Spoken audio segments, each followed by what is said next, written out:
Hello दोस्तों, welcome to my YouTube channel आध्यात्म और विज्ञान। उम्मीद है आप सभी अपनी जर्नी में बहुत अच्छा कर रहे होंगे, बहुत अच्छे से आगे बढ़ रहे होंगे। तो आप सभी को बहुत बहुत शुभकामनाएं। आप इसी प्रकार से आगे बढ़ते रहें, अपनी जर्नी में एक अच्छे मुकाम पर आप पहुँचें। तो हम बढ़ते हैं वीडियो की ओर। आज का वीडियो आपको बहुत अच्छी फीलिंग देने वाला है, तो वीडियो में अंत तक ज़रूर बने रहिएगा। आज की जो इस वीडियो में बात कर रही हूँ वो आपकी जर्नी से रिलेटेड एक अगले फेज़ के बारे में बात कर रही हूँ। आप अपनी जर्नी में शुरू से आपने बहुत सी चीज़ें देखी। आपने एक बहुत अच्छा बबल फेज़ देखा, फिर आपने बहुत ज़बरदस्त दर्द वाला, बहुत ज़्यादा पेन वाला फेज़ देखा। आप हो सकता है बहुत से लोग अभी भी इस फेज़ में हों जहाँ वो पेन महसूस कर रहे हैं, और बहुत से ऐसे भी होंगे जो खुद पर काम कर रहे हैं। तो देखिए, पेन वाले फेज़ में जब आप होते हैं तो आपको बार बार बस यही कहा जाता है कि आप खुद को बैलेंस करना सीखिए, खुद पर काम करिए। खुद पर काम करना बहुत ज़रूरी है, क्योंकि इस जर्नी में स्टेप बाय स्टेप आगे ऐसे ही बढ़ा जाता है। आपको खुद को बैलेंस करना होता है, आपको खुद को संभालना होता है, आपको नेचर से जुड़ना होता है, आपको खुद को जुड़ना होता है, अपनी सोल के साथ कनेक्ट होना होता है। आपको उन ऊर्जाओं को महसूस करना होता है जो आपके चारों ओर बिखरी हुई हैं। आपके संग बहुत सी चीज़ें होती हैं। तो आप इस जर्नी में जब इस तरीके से आगे बढ़ रहे हैं तो आपको अलग अलग चीज़ें महसूस होती हैं। एक चीज़ होती है जब आपने बहुत खुशी महसूस की थी, एक चीज़ होती है जब आपने बहुत दर्द महसूस किया था, एक चीज़ होती है जब आप बैलेंस हो रहे होते हैं। उसमें भी आप आज ठीक होते हैं, कल आपका मूड स्विंग हो जाता है, आप फिर से दर्द में चले जाते हैं, आप फिर खुद पे कोशिश करते हैं, फिर से खुद पर काम करते हैं, फिर आप बहुत दिनों तक ठीक रहते हैं, लेकिन फिर एक दिन ऐसा आता है कि आप फिर से पेन में चले जाते हैं। तो ये सिचुएशन आपके साथ बनी रहती है। और इस दौरान आप बहुत सी चीज़ें जानते हैं, आप ईश्वर के साथ जुड़ने लगते हैं, आप एंजल्स को पहचानने लगते हैं, आप ये देखते हैं कि नेचर किस तरह से आपके करीब आ रहा है, किस तरीके से ईश्वर के दूत आपके आसपास आ रहे हैं। आप उन सारी चीज़ों को पहचानते हैं। धीरे धीरे आपकी सिचुएशन ये आती है कि अब आपको उतना पेन नहीं होता है, आपको तकलीफ़ नहीं होती है, आप बहुत अच्छे से रहते हैं। कभी हो जाती है, लेकिन धीरे धीरे धीरे वो जो पेन है, वो जो मूड स्विंग है, वो बहुत कम हो जाता है। अब फिर एक और स्टेज आती है कि अब आपको ऐसा होता है कि अब आपको लगता है कि नहीं, ठीक है, जो है, आपको पार्टनर आए या ना आए आपको बहुत ज़्यादा फ़र्क नहीं पड़ता है। एक हिस्सा आपका मन का चाहता है कि आपके पार्टनर आ जाए, लेकिन अगर वो नहीं भी आ रहे हैं तो आप बहुत सामान्य सा, बहुत नॉर्मल अपने आप को महसूस करते हैं। फिर आप और आगे बढ़ते हैं।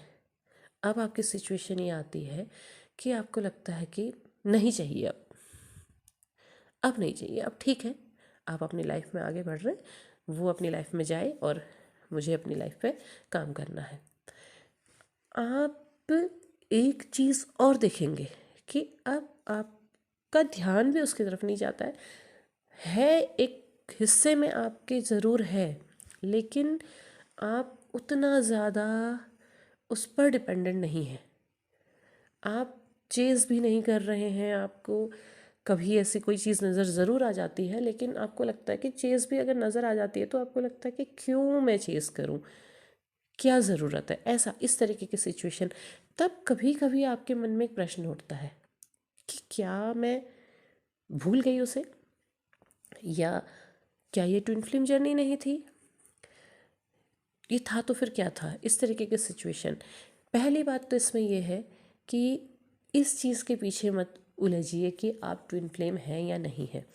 देखिए, आपको जो सोल जर्नी ईश्वर ने दी, उसने आपको बहुत कुछ सिखाया। आपका ट्विन फ्लेम होना या नहीं होना एक अलग पॉइंट है, आपका खुद पर काम करना एक अलग पॉइंट है। आप ये देखिए कि इस जर्नी के ज़रिए आपने क्या कुछ सीखा, क्योंकि ट्विन फ्लेम जर्नी है तो वो आपकी तरफ को अपने आप ही आनी है। और आप ऐसी सिचुएशन में पहुंच गए जहां आप उसे मांग भी नहीं रहे हैं, तो वो ज़रूरी नहीं है, आपने इस नज़रिए से जज नहीं करना है कि आप ट्विन फ्लेम हैं या नहीं है। आपने इस नज़रिए से जज करना है कि ईश्वर ने आपको क्या सिखाया। तो आपको जब ये लगने लगा है कि यार अब क्या करना है, हो गया, छोड़ो, इन सब चीज़ों से आगे बढ़ो, अब आपको नहीं सोचना है इन सब के बारे में, अब आपका ध्यान उस तरफ नहीं जा रहा है, आपको लगता है कि आप भूलने लगे हैं, तो कोई बात नहीं। ईश्वर आपको जिस तरीके से जैसे ले जा रहे हैं आप वैसे चलिए, क्योंकि आपने इस जर्नी में जो पाया है वो है प्रेम। आपने उस स्तर के प्रेम को प्राप्त किया जिसे ईश्वरीय प्रेम कहते हैं।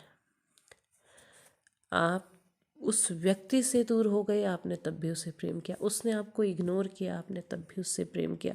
बहुत से ऐसे भी होंगे जिसके साथ ऐसी कार्मिक सिचुएशन भी उस व्यक्ति के साथ बनी होगी जहाँ उसने आपको बेइज्जत किया होगा, लेकिन फिर भी आपने उसे प्रेम किया। आपने हर कंडीशन में उसे प्रेम किया। वो किसी और से के पीछे भागता रहा, आपने तब भी उससे प्रेम किया। हर स्थिति में जब आप उनसे जुड़े रहे, आपने प्रेम के एक ऐसे दर्द को महसूस करके आप बाहर निकले हैं जहाँ आपको प्रेम आपको व्यक्ति से इंसान बना देता है। आपने क्या कुछ पाया है इस जर्नी में, आप ये ज़रूर सोचिए। आपने क्या खोया है वो बहुत छोटा है आपके पाने के सामने। आपने जो पाया है वो बहुत बड़ा है। आपने बहुत कुछ पाया है, तो आप ये जानिए कि ईश्वर ने आपको क्या कुछ दे दिया। आप उन्होंने आपको सिर्फ प्रेम नहीं दिया है, आप देखेंगे कि आपकी लाइफ में कितने सारे चेंजेस हो गए हैं, कितनी चीज़ें आपकी ओर को आ रही हैं। ईश्वर खुद आपके करीब आ गए। आपने तो उस ईश्वरीय प्रेम को पाया है। यहाँ पर अब शरीर की कोई महत्ता नहीं है। अगर आपके अंदर से इच्छा हो गई कि नहीं चाहिए तो अच्छी बात है ना, क्योंकि आप आत्मिक प्रेम की ओर को बढ़ रहे हैं। अब आपको उस शरीर की ज़रूरत नहीं है। आप ये देखेंगे कि आपके लिए जो दूसरे भी आकर्षित हो रहे हैं, आपको उनकी भी ज़रूरत नहीं है। आप उनकी तरफ भी नहीं जाना चाहते हैं, आपको इच्छा ही नहीं है। आपके अंदर से वो चीज़ें बिल्कुल ऐसे चली गई है कि आप जो जो शारीरिक इच्छा थी उससे ऊपर जा रहे हैं। तो ये बहुत अच्छी बात है। आपको ईश्वर का धन्यवाद करना चाहिए कि हे ईश्वर, धन्यवाद, आपने मुझे इस प्रेम का एहसास कराया है। इसी प्रेम की तो तलाश थी। यही तो वास्तविक प्रेम है। यदि आपको ये मिल रहा है तो आप बहुत ही ज़्यादा भाग्यशाली हैं कि ईश्वर ने आपको स्पर्श किया है। आपके लिए अब आपके अंदर का प्रेम ही काफ़ी है। अब आपको नहीं चाहिए वो शरीर भी नहीं चाहिए। आप जब कहते हैं ना कि हमारी अगर आपके अंदर ऐसी भाव आ रहे हैं कि अब हमारी इच्छा ही नहीं हो रही है, हाँ तो अच्छी बात है ना, क्योंकि आपने जो प्रेम किया, जो प्रेम आपके अंदर उत्पन्न हुआ था, वो काफ़ी है आपके लिए। आप उससे बहुत ऊपर चले जा रहे हैं और ये बहुत अच्छी बात है। अगर आप इससे बहुत ऊपर बढ़ रहे हैं तो आप ईश्वर का धन्यवाद कीजिए और आप ईश्वर से जुड़े रहिए। ईश्वर आपको फिर एक और नई दिशा, नई गति प्रदान करेंगे और उस गति में आपको ईश्वर के उस परम प्रेम का एहसास होगा। तो उम्मीद है आपको वीडियो पसंद आया होगा। पसंद आया हो तो कमेंट बॉक्स में अपने विचार ज़रूर साझा कीजिएगा। ईश्वर के लिए धन्यवाद कहिएगा। तब तक का मेरी ओर से आपको धन्यवाद।